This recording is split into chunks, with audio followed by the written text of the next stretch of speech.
All right, guys, I want to talk about the theories of origin of political parties. There are three main theories. We have the parliamentary theory, you have the extra-parliamentary theory, and then you have the modernization theory. I want to touch on them briefly. First of all, it's about the parliamentary theory of origin of political parties. This theory simply states that Parliament preceded the birth of political parties. Before political parties were formed, Parliament already existed. And parliaments essentially were bodies that checked the functioning and the governance of monarchs. Now, with time, Parliament became divided along the lines of people who shared certain common political opinions, sometimes based on differences in doctrine.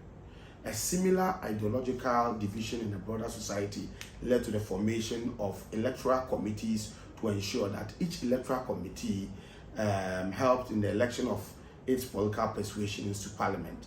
Now, it was the establishment of a permanent connection between the electoral committees outside parliament and then the parliamentary groups that led to the birth of political parties.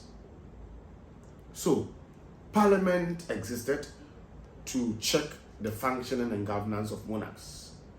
Now, with time, people got divided in terms of their opinions about how Parliament will have to function to check the functioning, to check the governance of monarchs.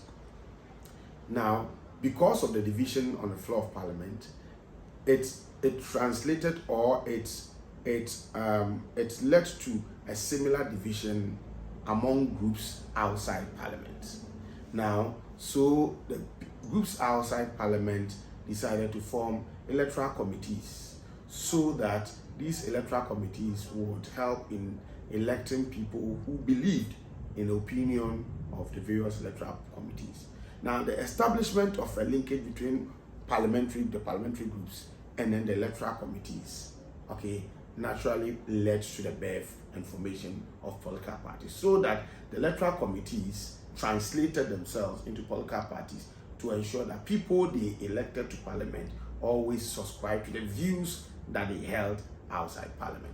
That is the parliamentary theory of origin. Then you have the extra-parliamentary theory of origin that says that sometimes groups that had no business getting into parliament see themselves as, see their interests as better projected and better served when they metamorphosed into political parties, go to win a seat so they can go to parliament to champion their interests. They include philosophical groups, they include churches, they include clubs, they include trade unions. So these organizations or bodies tend to see that, look, we've been pushing for our interests, but governments may not be yielding or acceding to our interests. So what we will do will be simply to change ourselves from the philosopher, from our group, from, if you like, from our philosophical clubs, or from being trade unions into forming a political party.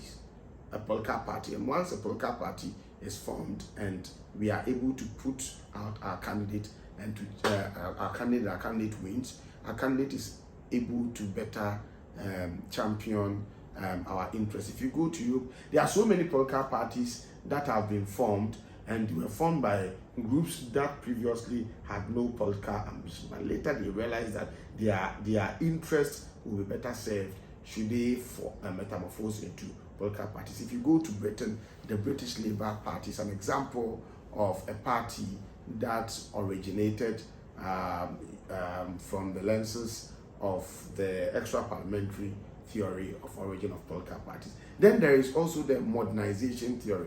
The modernization theory simply says that political parties are modern organizations, the history of which dates back to only about a century and a half ago. And these political parties tend to require modern facilities like newspapers, they require media, they require modern transport facilities, they require modern communication, telecommunication, gadgets to be able to function effectively.